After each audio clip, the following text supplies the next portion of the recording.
Hi, it's Karen Kennaby from Around the Table with Karen, and today I'm in my local fishmonger, Coquillage, in Blackheath, London, and we're going to have a chat with Anthony, who's a fishmonger that I've come to completely rely on. It's wonderful having a fishmonger here in the village, and it's really, really easy to be able to ask, you know, what's good and what's fresh and what to do with different things. And I think a lot of people are nervous about cooking with fish and shellfish.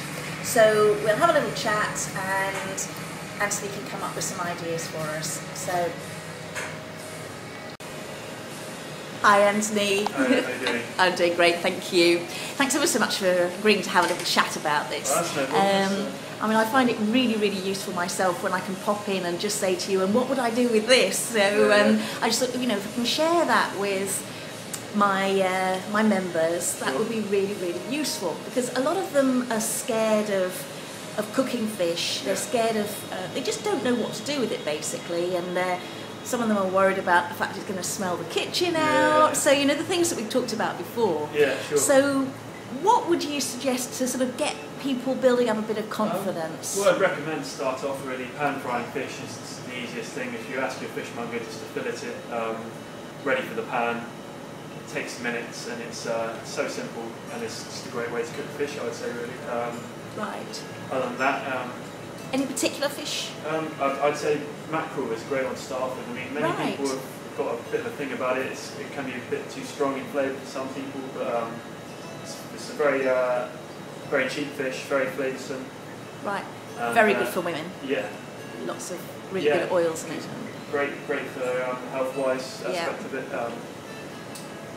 So, and you just pan fry that in butter? Yeah. I'd score the skin very lightly, just to break the skin. Salt the skin. This will help it crisp up in the pan. And then probably about 3 minutes skin side down, depending on the size of your fillet, and then literally flip over for the last 20-30 seconds, and then out of the pan. Wow. Best going off for an undercooked piece of fish than an overcooked, really, I'd always say. Right.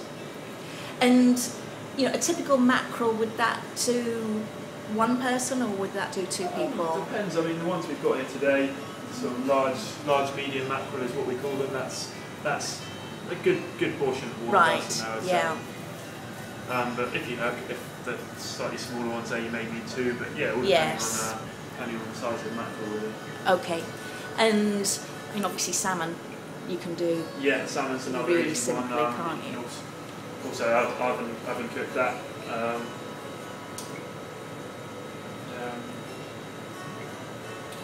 So, in terms of getting away from the ones that, you know, maybe people, or rather getting onto ones that maybe people are a little bit nervous about. I think, you know, bones, I think, is always one of the things that people are worried about with fish.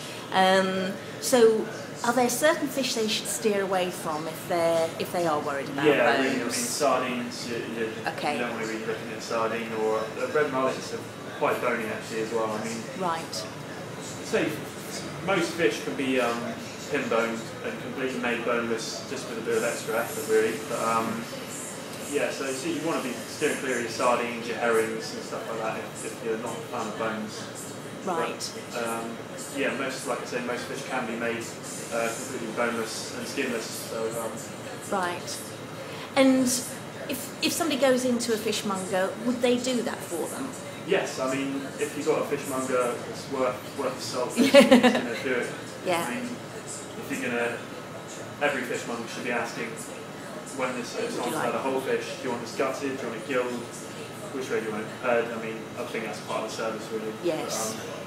So there really shouldn't be any need to be scared about it. And that helps your customer as well. If you're being accommodating to them, I'm sure they'll feel more confident about coming back. Yeah, so it's a two-way thing. Now, squid. I cooked some squid last week. It was absolutely delicious, and I made a hot squid salad, which was just yummy. So there are other things that you can. I mean, I think people might look at squid and think, "Oh my goodness, what on earth do I do with that?" But you know, if I just lift the sign up, just to sort of.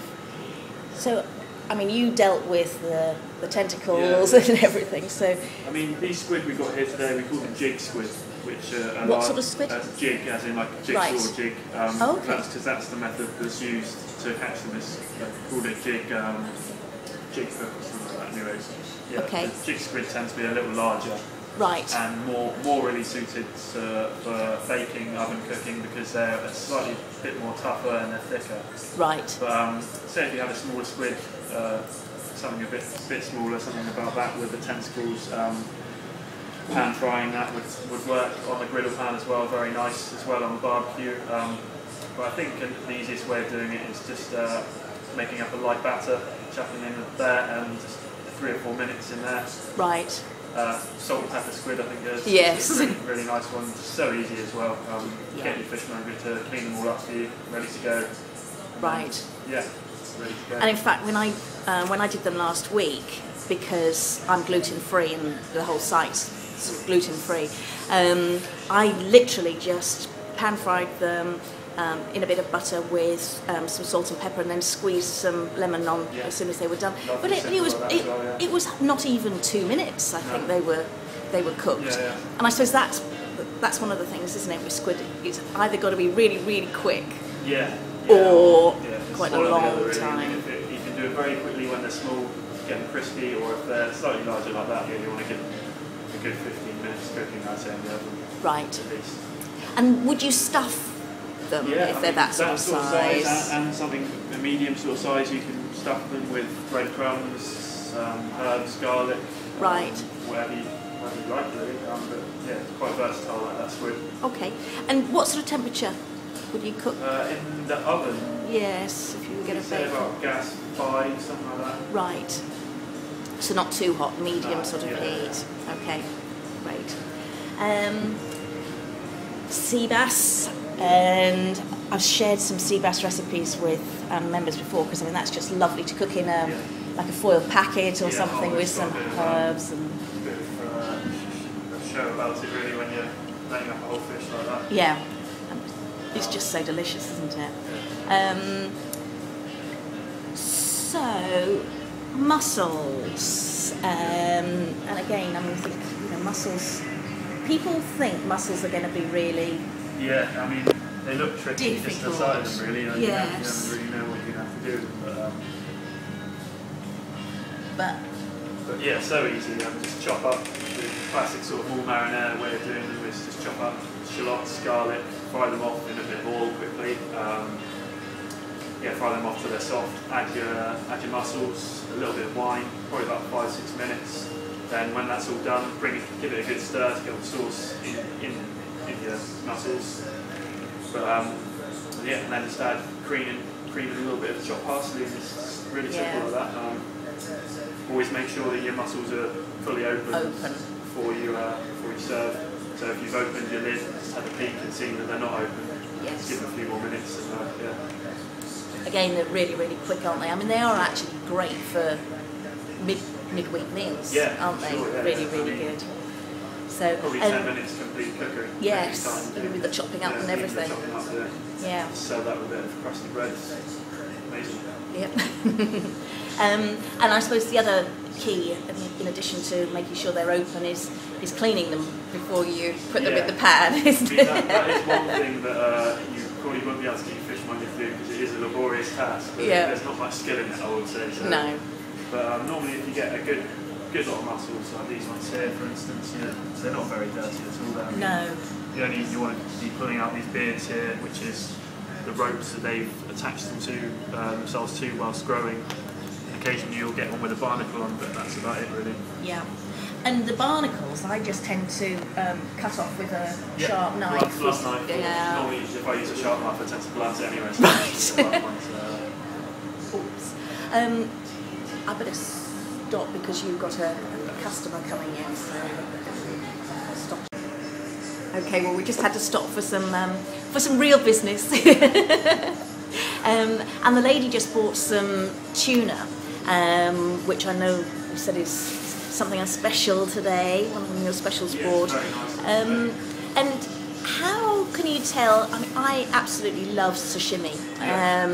Don't eat sushi, obviously, because I don't eat rice, but I absolutely love sashimi, and we often do have that. How can you tell whether fish is sushi grade? I mean, with tuna, it's always how the colour is a great indicator. If it's nice red like that, if it starts going a little grey and looks to be a little soft on the outside, you can tell that it's probably fine for cooking, but sushi fish really has to be fresh, right. Really nice red, deep red colour there. So the day it came from the market? Or I mean, if you ask a fishmonger, sometimes for me, people come in, I've had tuna, I know it's fine for cooking, but I might say it's not sushi grade. Yeah. So, you ask your fishmonger and they'll help you out there. Okay, and when it's a big fish like tuna, what's a proper portion size, would you say? Depends really, it's quite rich, the tuna. I'd say sort of around 200 grams. I mean, you can get away with a lot less than that really. Right, because that's 6 ounces, isn't it? Something about 200 grams. I mean, if you're a big eater, obviously you're going to have a bit more, but... right. Yeah, some of that. Okay, great. Well, I'm going to have 2 tuna steaks, please. Yes, please.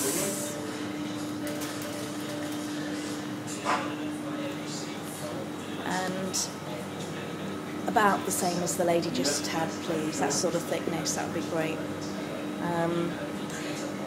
So I tend to just sear tuna, but have you got any favourite ways of doing it? I've got a bit of a recipe that I do at home. It's I get a griddle pan, very hot, so just leave it pink in the middle, cook it both sides, so you get that sort of black charring effect. It's nice. Then I'll make up a little dressing of garlic, chilli, sesame oil, soy sauce, coriander and ginger, finely chopped, and then soy sauce, and a little bit of olive oil just to loosen up a little bit, and then either boil or steam some rice. Yeah. No, I'll come up with something else. But, and then just lay your piece of tuna, either steaks or strips, on top, and just drizzle the dressing on top. It's really nice. Sounds lovely. Got a little bit of a kick of the with the chilli. Nice flavour as well. The coriander sort of cools it down.